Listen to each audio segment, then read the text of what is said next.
एक बार की बात है, काशीपुर में सुरेश और रमेश नाम के दो पक्के दोस्त रहते थे। दोनों ही अनाथ और बहुत गरीब थे और बचपन से ही एक दूसरे के साथ रहते थे और सब काम साथ साथ ही करते थे, चाहे खेल हो, जंगल से लकड़ियां लाना हो या गधे चराना हो।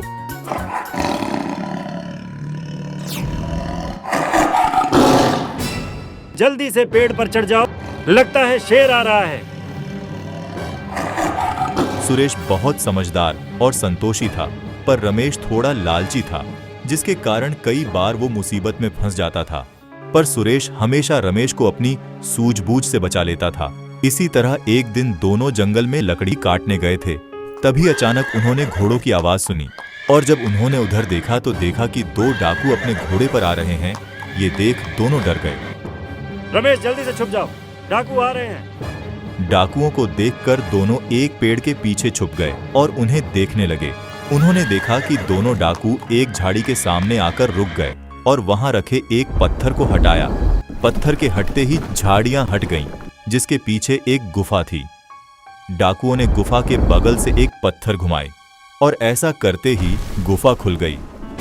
सुरेश और रमेश ये देख हैरान हो गए।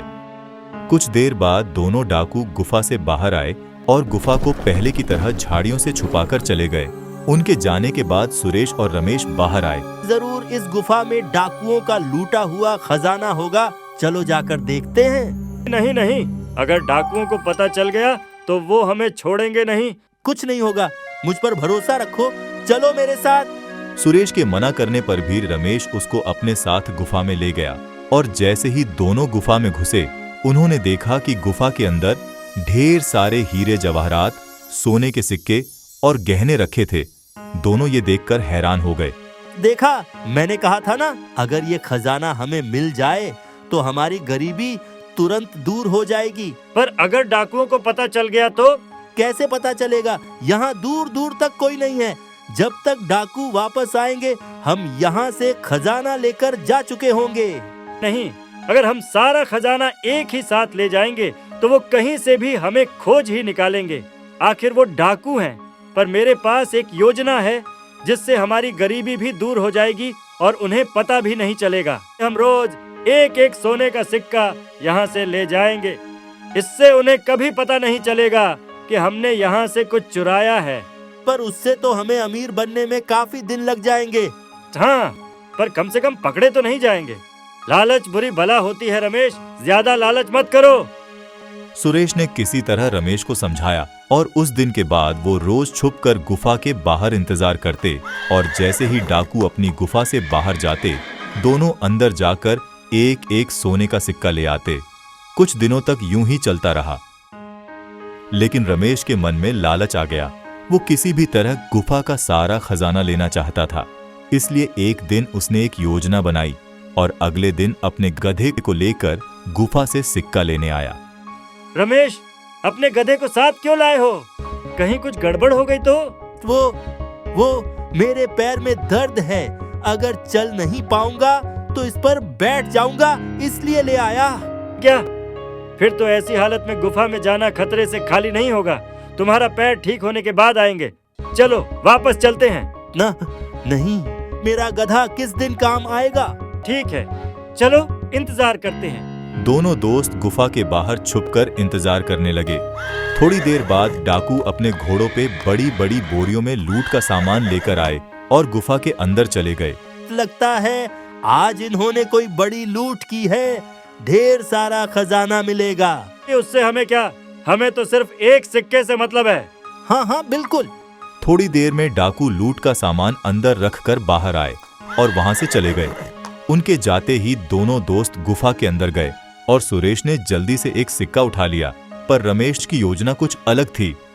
वो अपने गधे पर रखे बोरियां खोलने लगा। रमेश, तुम क्या कर रहे हो? जल्दी से अपना अपना सिक्का लेकर यहाँ से निकलते हैं। नहीं, ऐसे एक एक सिक्के लेने से कुछ नहीं होगा। आज मैं जितना हो सके उतना खजाना लेकर जाऊंगा, इसीलिए तो ये गधा लेकर आया हूँ।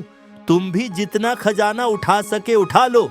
लालच बुरी बला है, ऐसा मत करो वरना पकड़े जाओगे। जब कोई हमें देखेगा ही नहीं तो पकड़े कैसे जाएंगे? सुरेश के बहुत समझाने पर भी रमेश नहीं माना और अपनी बोरियों में ढेर सारा खजाना भर के गधे पर लाद दिया और दोनों वहां से बाहर निकले। रमेश बहुत खुश था, लेकिन तभी ज्यादा वजन होने की वजह से उसका गधा थककर रास्ते में ही बैठ गया। बहुत कोशिश करने के बाद भी गधा नहीं उठा। ये देख दोनों घबरा गए। अब हम क्या करें? ये गधा तो उठ ही नहीं रहा। कहीं डाकू आ गए तो?